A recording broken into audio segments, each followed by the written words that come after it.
Hello to listeners of Picture the Scene. Allow us to introduce ourselves. I'm Beth. And I'm Bailey. And we are True Crime B&B. We do a podcast every week. We release on Fridays. And every week we'll bring to you 2 different true crime stories. First we'll bring you a disturbing story. And then one that will hopefully uplift your spirits a little bit. We'd love to have you listen to our podcast. Yeah, so join us every week on Friday. Find us anywhere you find your podcasts, on Spotify, Apple, Google Podcasts. I don't know anywhere else. And also you can find us on Instagram, Twitter, or Facebook at True Crime B&B. Did we even mention that we're mom and daughter? No. I hope you join our crime family. Bye. Bye.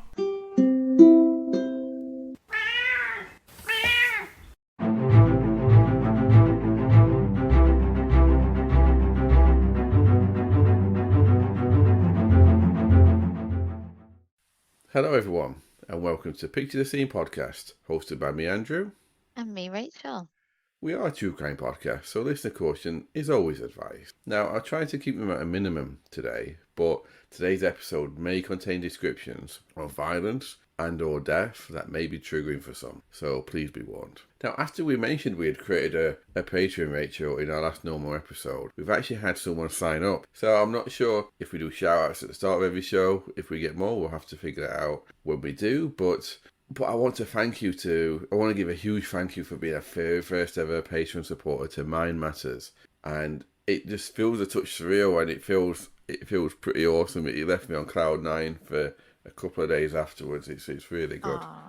And that is so nice, and it's nice to have our first official supporter. Nice to have a shout out, and yeah, whether we do them at the start or at the end of the pod is up to you. But yeah, really, really happy with that, especially at the minute with all the sad news. So nice to have a little bit of happy news. Yes, indeed. So for the price of less than a cup of tea or coffee a month, you can support us. If you do want to support us, our Patreon link can be found in our show notes, or if you want to follow us on our social media, that can also be found in our show notes, because we're on Insta and Twitter with @ScenePod, that's at SCENEPOD, or on Facebook at Picture the Scene Podcast. Nice. I'd also like to thank Dawn for the feedback that she gave us. Now, I fully understand your point of view, Dawn. I just don't personally agree with it. But what's wonderful about life in general, and this is a wonderful thing about life, is the fact that we're not all forced to think the same way. We can have our own viewpoints and opinions, and we can still get along and respect each other's opinions. So that's the amazing thing about disagreements, that you can understand the other person's point of view. Yeah, really well said, Andrew. So, Rachel, how have you been? What's new in your life? Yeah, I've been well, thank you. Not much new. My daughter's celebrating her 6th birthday today. So yeah, that's exciting for her. And yeah, not much else. How about you, Andrew? Yeah, not too bad. I think we probably need to mention what happened yesterday, don't we, Rachel? Yeah. So we are releasing this on Tuesday the 13th, is it? I believe. Yeah. But we're actually recording it on Friday what day is it today, Rachel? 9th. Friday the 9th. So the Queen died yesterday. Yeah. And what I find wonderful, you might think that's a strange thing to say, but is the fact that how much society seems to be getting better. Because a few years ago, people would have used this to just try and be funny and make fun and light of the situation, but people are actually understanding of other people's opinions online. And it's very nice, even the people saying, I don't believe in the royal family, but I understand and it's still sad. So for me, I thought it was heartwarming that, well, it's a sad situation. It shows that people are respecting each other more online, and they're understanding that people have feelings, even if you don't agree with those feelings. Absolutely. I think it has brought everyone together for a period of mourning, hasn't it? And people who I know that live in London who've never shown any kind of interest when I've talked about the Queen and the royal family are, finding themselves visiting Buckingham Palace to pay their respects. And I find that amazing, because so many people have been touched by loss in their life, whether that be a mother, a grandmother, an auntie, a sister, or just a loved one in general. And I think that the Queen passing yesterday has affected so many, because there is a family mourning the loss of their loved one, as well as the nation, the loss of their queen. So yeah, I agree. It's brought so many people together, and it is so sad. And I might start crying now, so I'm gonna stop talking. Okay, well, let me ask you a question which I know always brings a smile to your face.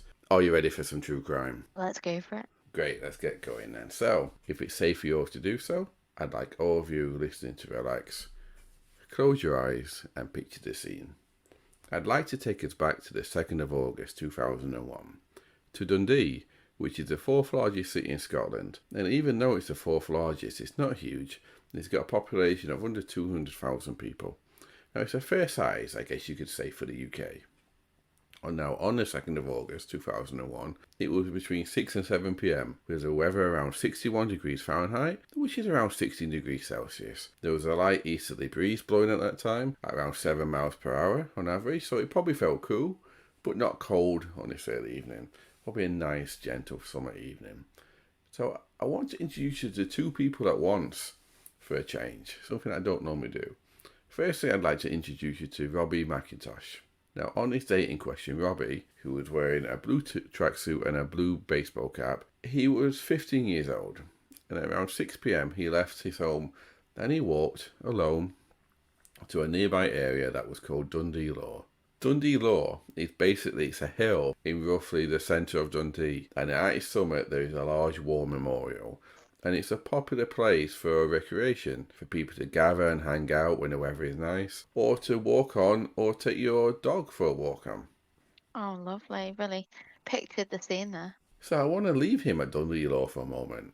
And now I'd like to introduce you to an Anne Valerie Nicole, who was at the time 34 years old, and she was a civil servant. Now, shortly after 6 p.m. on the same evening, Anne, who had been at her father's home, decided to take her family pet, an Airedale Terrier called Sophie, out for a walk on Dundee Law, which was a short walk away from her father's home. Now, at around 7 p.m, so around an hour later, Gordon Mackenzie, who was Anne's partner, he wondered where Anne was, as she hadn't gone for a long walk, and she was usually due back about 6:45, which was the usual time, so he went out to look for her. When he was near the entrance to Dundee Law, Sophie, the family dog, came up behind him, and this is what he had to say. While I was looking for Anne, I was aware that Sophie the dog had approached me from behind. I tried to get Sophie to come with me, but she went into the wooded area and backtracked. I followed her. She led me back a bit along the path, and this is where I saw Anne's body lying there. Oh. He went on to say that her body had been hidden in some thick undergrowth. He then called both an ambulance and his parents and Anne's parents. So I just want to leave that there for a moment and switch back to Robbie now. So at around 7 p.m. or thereabouts, Robbie went home. He had a shower, got changed, and went to a different park. This was on the other side of the Dundee Law to meet some friends. Now at 7:55 p.m, he then went into a chip shop and proceeded to tell staff that there had been a murder on the law and the victim had been stabbed. This was a huge error on his behalf, potentially, because at that time only Graham and boyfriend, the emergency services, and the person who committed the crime knew the details that he was sharing. Yeah.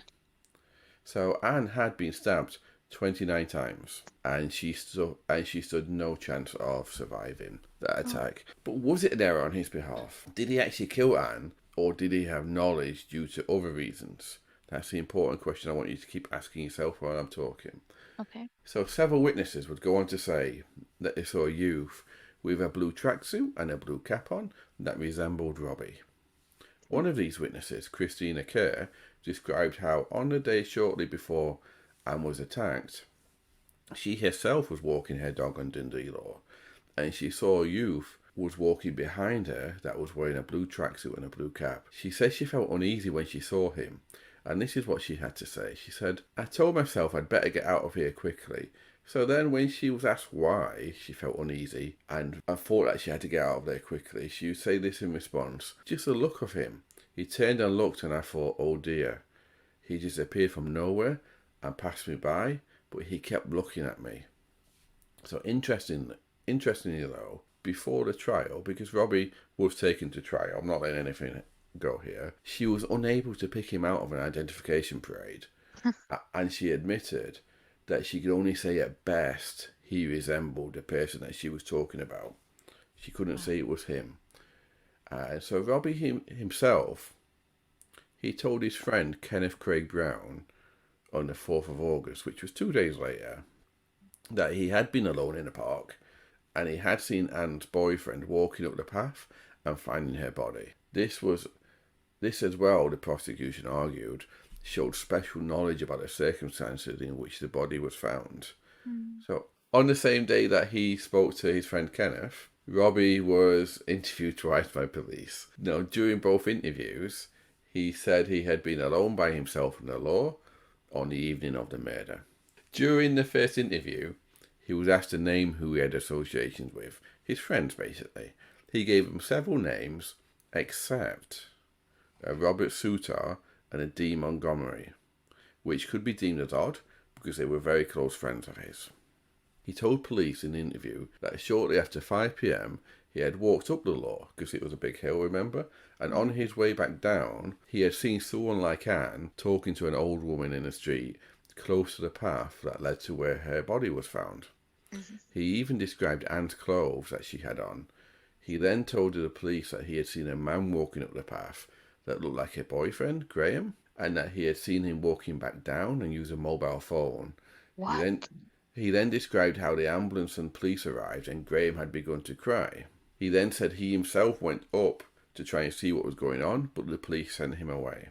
So during the second interview, he said almost the same account, except that he had forgotten to tell them he had used the public toilets on the law. When he was asked in the second interview about a torn and bloody t-shirt that was found in his home, this is when he mentioned the two friends he didn't in the first interview, saying that he had been in a fight with them, which is why his t-shirt was torn and bloody. So 4 days later from the interview, on the 8th of August, he was detained again by the police, and again he was interviewed.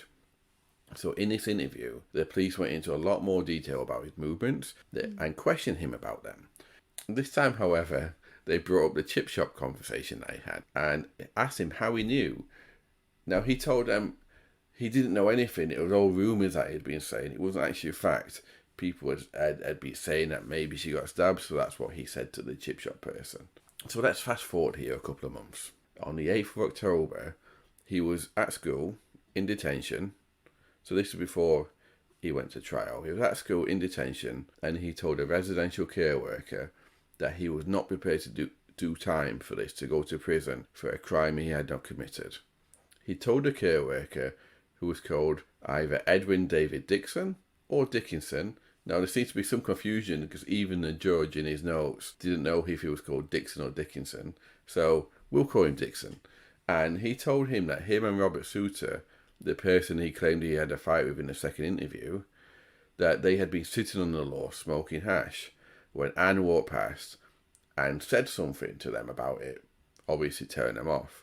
Now, he said before he knew what was happening, his friend had leapt up and stabbed Anne several times. He said that's when he went home to get changed, and that's how he could tell the chip shop worker about what happened. So he told Dixon that the police had searched Robert's house, his friend's house, and found a sock with a speck of blood on it. Now, the police had suspected his friend Soutar, actually, as it happens, but they didn't charge him with murder because they didn't find any clothes with blood on them. Now, he finished telling the care worker, Dixon, that the police thought Anne had been killed walking up the law, but in fact, it had happened when she was walking down the law. Obviously, this went to trial. They arrested him. So the cap Robbie had been wearing was found to have a faint blood stain on it. And it also was found... Now, they couldn't get DNA from the blood stain, but they did find DNA from both himself and Anne on the cap. They also found a blood stain on a sock, but it was a sock of his that matched Anne. So the DNA blood stain matched. So Robbie's defence in his trial was one that is called a special defence of incrimination against the charge.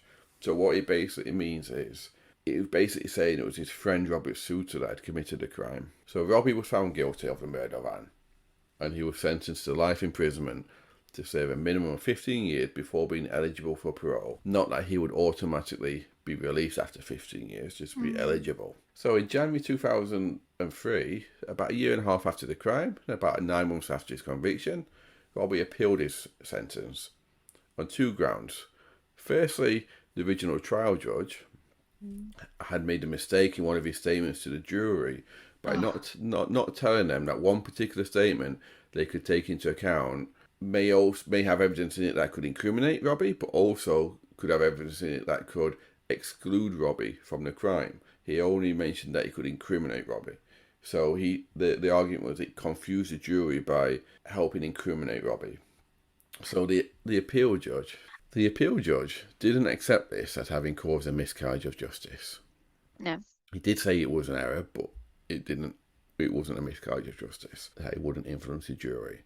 Now, the second part of the appeal was due to the fact that the prosecution and defence had agreed not to mention or play back the part of the second interview, if you remember, that spoke about the bloodied and torn t-shirt. Yeah. If the defence agreed not to contest the rest of the interview. So they basically made a deal. Yeah. So when the jury was deliberating, they was accidentally given the full interview, not the edited one. Oh my God. And the argument was it prejudiced the jury. So the appeal judge disagreed on this. And he disagreed with the appeal in general, and he rejected the entire appeal as having no foundation. So Robbie would have to serve his full sentence or more. Yeah. So Rachel, it feels like it's a really quick story, but he didn't have any more appeals. So in the eyes of the law, he did it. But what I've told you so far, do you think he did it, or do you think it was his friend Robert Souter? Yeah, I'm just totally at a loss as to who would be found guilty. And I don't know how obviously the jury had the evidence that was presented, whether that was incorrectly presented because of it being like the wrong version that it needed to be, but I don't know how they made such a hard, firm decision that he was guilty and that there wasn't an ounce of doubt in their mind. But I wasn't sat on the jury, so. Yeah, exactly. And so that's not actually the end of the story, because if you remember last week's, during the bonus episode, I gave everyone a little bit of a clue. How can I forget last week's when you kept us on the edge of our seat the whole episode and then ruined it by telling us there was no outcome? Well, this time it's different. I've given the outcome in the middle of the episode, but it's not finished. So I gave everyone a bit of a clue, including you. Can you remember what that clue was? No. Well, I said there'd been plural murders. Yeah. So how did he kill someone else if it was him, if he was in prison? So shall I continue? Please do. So let's picture the scene, shall we? I'd like to take you to Dundee again, this time to August the 8th, 2016, almost 15 years to the day after the death. We're about a week off of Anne Nicole, but this time I'd like to take us to Templeton Woods in Dundee, which is about a 10-minute drive from Dundee Law. It was warmer than the fateful day for Anne, this time temperatures hitting as high as 21 degrees Celsius, which is around 70 degrees Fahrenheit, but there was a stronger southwesterly wind that day, reaching up to 20 miles an hour at some parts of the day, but it was a warm day. I'd like to introduce you now to Linda MacDonald. Linda was 52 at the time, in 2016. She was a wife, a grandmother, a friend, and a loved one. She was walking her dog in Templeton Woods on this day. She was walking on a path when a man passed her who she described as expressionless. She continued to walk her dog down the path when, without warning, she was hit on the head with a heavy object, which would later turn out to be a dumbbell from a set of weights. Oh my God. Exactly. Now, this man continued to hit her with it, and Linda MacDonald said she could feel the blood running into both her eyes and her ears, and she was screaming for help, but there was no one to hear her, and she was dragged into the woods. She would later say that she pretended to be dead in the hope of killer. So she survived? Yes, she survived, yes. So hope of it, but she thought she was going to die, so that's why I used the word killer. But so she pretended to be dead in the hope of her attacker leaving, but that's not why he left. Now, luckily for her, 2 brothers, Charles and Pete Connor, were walking in the woods, and they actually stumbled across a horrific attack while it was happening. Right. So the attacker fled the scene before he could kill Linda. Now, Linda McDonald, while she did live, she would suffer not one, but 2 skull fractures, a badly damaged thumb, and would be left not only with permanent scars, but would suffer from constant anxiety and sleeplessness after the I'm attack. not surprised. Yep, and she wouldn't be able to work again. So Linda would say this of the immediate scene after the attack. A lady called Joyce lay down with me, and she just kept speaking to me and asking me questions. I begged her not to go because I didn't want to die on my own. I didn't know if I was going to live. Heartbreaking. And like the thing is as well, when you get to a certain age, like you think you've experienced most of like the hardship of life if you're a grandmother and with your children and their children running around, you're like the solid one who's like looking after everyone, to be attacked so brutally and then suffer anxiety and fear. Oh, There's pictures online, and actually I'll put one of them on social media of her after the attack with all her head bloodied and everything. Actually, no, I won't do, but you can find them in the show notes and the links. yeah. But yeah, you're in your twilight of your life. Yeah. You think that like you say, you've got over the hump of it and you can enjoy it with your family, and then this happens. Yeah. So the question I now have to ask you, Rachel, is: was the attacker the same person who attacked Anne, do you think? Or is this a really horrible coincidence? Well, it can always be a coincidence, can't it? But it just seems probably too close to home for the Anne attack. What I would say though is very strange that he would have lay dormant for just over 15 years. Like that's a long time to scratch that itch again, isn't it? It is, yes. Let's see, shall we? Now, towards the middle of 2016, and actually while this attack was happened, Robbie McIntosh was still a prisoner. But his threat status had been downgraded and he was allowed home leave. Oh, God. Now, to help him get back into the habit of living outside of prison prior to being released, that's why he was allowed home leave. He was there a week at a time, from Wednesday to Wednesday. The home he stayed in was his mother's. It was a flat, or an apartment as you call them nowadays. And over the weeks of his release, neighbours and residents of the area, they would report their concerns about his odd behaviour to the police. Now, the prison service remained adamant through that time that he was closely monitored and he couldn't cause and wouldn't cause any harm to anyone. So on the day of the 8th of August 2016, Robbie was on home release. And shortly after the attack on Linda, the police raided his home, and when I say shortly, we're talking 25 minutes after the attack, so they immediately thought it was him. They raided his home. There was a standoff for about half an hour, but he did eventually come out, and he was arrested. Now, his clothing being bloodstained with Linda's blood. Now, it's important to note here that he'd got changed, so the only item of his clothing that was stained with her blood was his boxer shorts. Now, that shows you how vicious the attack must have been. Yeah. Yeah, because it seeped through his pants. Oh, yeah. God. Now, CCTV footage would show him casually walking home after the attack, even stopping and smiling at a neighbour's dog that was trying.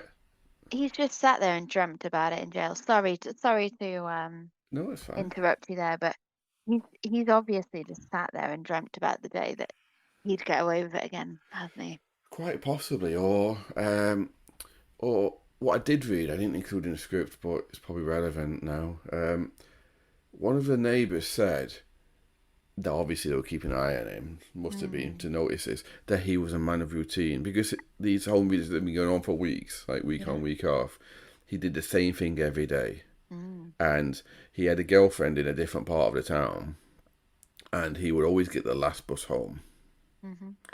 Now, the day before this attack, they said that his routine changed and he came home a lot later. So they're saying that maybe something happened on that day before to trigger him. Yeah, but yeah. I feel bad for doubting his guilt now. Earlier. Well, I did that on purpose, but he even stopped and smiled at a neighbour's dog that was trying to get his attention after the attack as he walked back. Now, I'll put up some stills of the footage from the CCTV on the social medias of him not only leaving his home, but calmly coming back, and then minutes later the police arriving and the standoff and him being arrested. Now this time he pled guilty to attempted murder and he received a 5-year sentence. What? Along with an order for lifelong restriction. So this is a Scottish thing. Pipe down, right? Yeah. Now, I'd not heard of this before, but it seems it's something that came into effect in Scotland in 2006. Now, it means it's a sentence that can be passed on a serious, violent or sexual offender in Scotland. Now, what it allows for is an indeterminate sentence. So what happens is you give someone say this time a 5-year sentence, but in the past you'd automatically be released. This time, they're not. They can be kept in for life, and they're only released when their risks are deemed low. But even when they are released, when the risks are deemed low, they have to wear an electronic tag for the rest of their life. Oh, wow. So they can be correctly managed. But it does not end there, however, Rachel. Because what month are we in right now? September. And what month was it last month? August. And 15 years roughly after the day he killed Anne, he attacked Linda. Mm-hmm. Last month was 2 years after he was arrested and convicted. Mm-hmm. Well, 2 years after And so with these sentences though, they come with an automatic parole hearing every 2 years. Oh. So on the 9th of August this year, just over a month ago, Robbie McIntosh was up for his first parole hearing. Now, this caused lots of headlines in Scotland. So out of order. 2 years after he nearly kills a woman, leaves her with life changing. I gave you the wrong information. Let me start again then. So, this is 5 years after, because this happened in 2016. Sorry, this is 5 years after, but then 2016. Work the maths out. I know what you mean. My head's gone to cheese. So it's after his 5-year sentence, but his first automatic parole hearing, then he can have one every 2 years. Sorry, I cut you off. It's still out of order. It's still out of order. Yeah, well, it caused lots of headlines in Scotland, but you can probably imagine, and all the headlines saying he shouldn't be released. Mm-hmm. So such was the media interest in this that he was denied parole. He stayed in prison. What? But interestingly, the parole board for Scotland, they actually tweeted about this, which is quite unusual. They tweeted, in the light of considerable interest in the parole tribunal of Mr. Robbie McIntosh, the board can advise that the tribunal decided not to direct his release. The case will be reviewed in 2 years' time, because he has an automatic parole hearing every 2 years. So, Rachel, I personally don't think he'll ever be released, and given his history, he probably shouldn't be, because look what he did when he was released, even after 15 years. And he wasn't even really out of prison by then. You think if someone was cold and calculating, they'd wait until they were not on home release and then do it? Yeah. But what do you think? I mean, it just cries out that the prison service is not any sort of rehabilitation in most instances, isn't it? Well, unfortunately, He's not learnt his lesson, has he? Or felt the crime, punishment, and then rehabilitation process that, in theory, that's what prison should deliver. They should deliver that, but they don't. And this is the issue. This is why when people say just give them longer sentences, what should be addressed is what happened in the prison, because it doesn't stop someone and it doesn't help people be. And when you do properly rehabilitate people like this, there's some people that can never be rehabilitated. No. But because you're putting resources on rehabilitation, it helps you identify people like this, and then you don't have overcrowding in prisons because you're rehabilitating people that can be rehabilitated. And so you have space and time for people like this who probably should never be released. And so it's like a catch-22 situation there. No, in my opinion.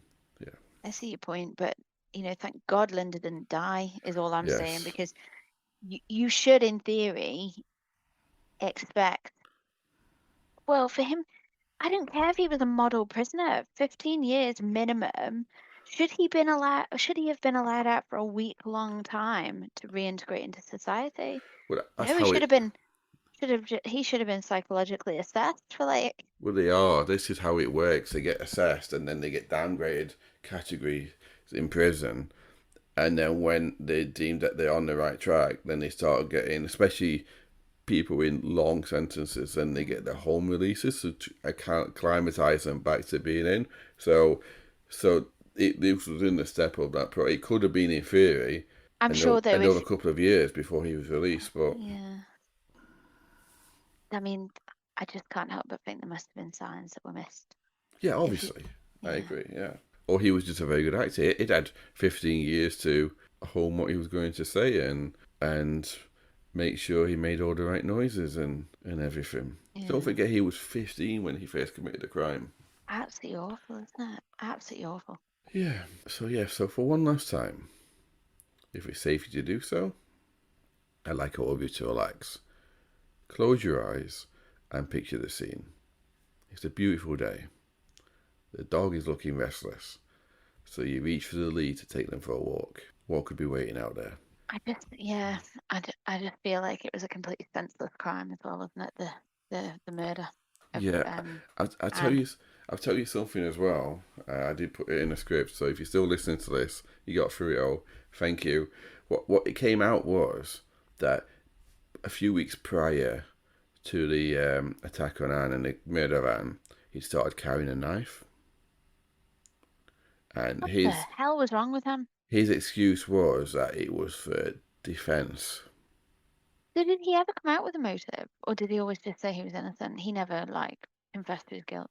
He would have had to confess his guilt, or he wouldn't have. It's part of the process in prison. Yeah, I was going to say that's what happens in England. Is it same as Scotland?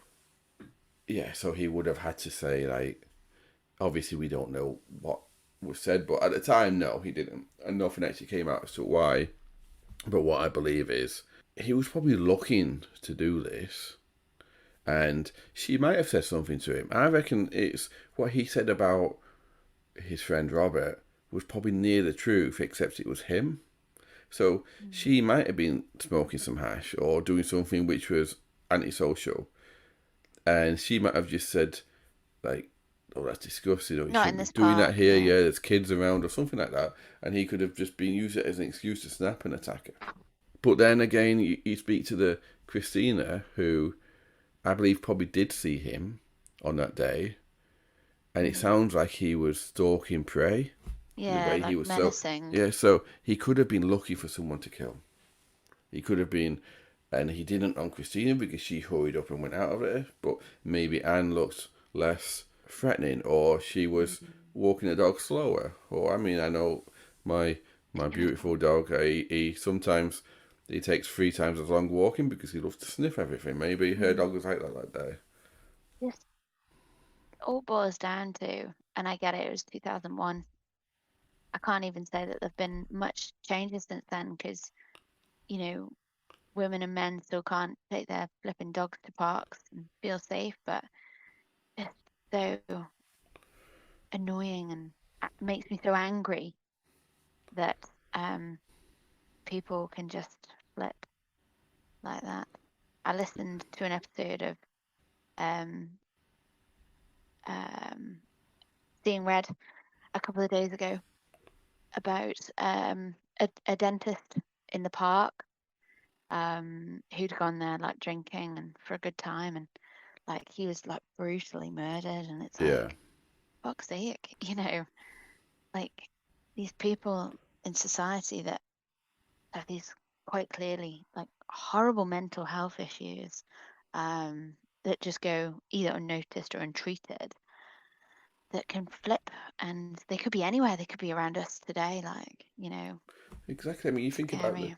about the femicide issue that we did with Bethan, and one of those killers was exactly the same. He was asking to be. Do you remember he was asking to be put back into the psychiatric unit, and looked after, so he didn't kill. Yeah. But they didn't, and he killed. So it's a powder keg, isn't it? And unfortunately, these things. I was talking to someone in the Seeing Red group actually the other week, and these things only become an issue when it's too late. Someone normally has to die, or multiple people have to die for these things to become a public public spotlight to go on them, and it's sad, really. Yeah, so sad. I don't think I will stop being angry about this case today, So as yeah, well as sad about the Queen, but also joyful because it's my daughter's birthday. and listeners out there, Rachel has a beautiful family, and she's a wonderful mother. So we know that her little daughter, at some point later today, is going to start smiling, and she's going to fill your heart with joy. And at least for a few moments, you'll forget everything in the world, and you'll just see the pure joy and happiness in her face. Oh, thank you. Okay, everyone. So Great script. thank you. In two weeks' time, don't know what I'm going to do in 2 weeks' time. I've got a list of people, but I feel like I want to go a bit rogue and find something interesting that I don't know about already. So in two weeks' time, we'll see you, and keep listening. And don't forget, for less than a cup of coffee, you can put a smile on our faces. Thanks, guys. Thanks, bye.